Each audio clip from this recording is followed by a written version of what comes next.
বেতায় চলে গেছিলাম একটা কাজের উদ্দেশ্যে।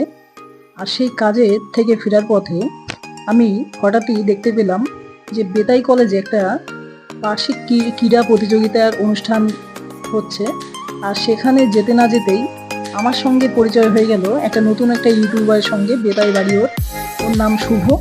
মানে ওর সাইকেলে সবসময় দেখো ইয়াং বয় শুভ ইউটিউব চ্যানেল, ওটা লেখা থাকে। তোমরা যদি ওর ভিডিওকে ভালো লেগে থাকে অবশ্যই ওকে সাবস্ক্রাইব করে রেখো।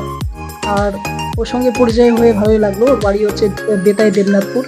তো ওর সঙ্গে একটু কথাবার্তা, কিছু ভিডিও সম্বন্ধে আলোচনা করতে করতেই আমরা মাঠের দিকে এগোতে লাগলাম যে ভেতরে কি ফাংশন হচ্ছে। আর নতুন একটা ইউটিউবারকে পেয়ে আমি খুবই খুশি হয়েছিলাম যে না, এবার ক্যামেরা ধরার মতো বা ভিডিও এডিটিংয়ের কাজে আমার কিন্তু ওকে প্রয়োজন। তো ওরও আমাকে প্রয়োজন, আমারও ওকে প্রয়োজন। তো ভালোই হলো। আর এদিকে কিন্তু সবাই এখানে খেলাধুলা করছিল, স্যারেরা, ছাত্রছাত্রীরা। ভালোই লাগলো বেশ দেখে।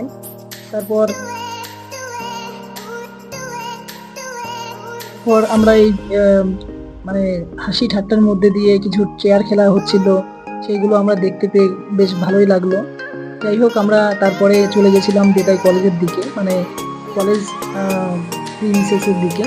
তো সেখানে যে আমরা যা দেখলাম, মানে খুব ভালো লাগলো আসলে।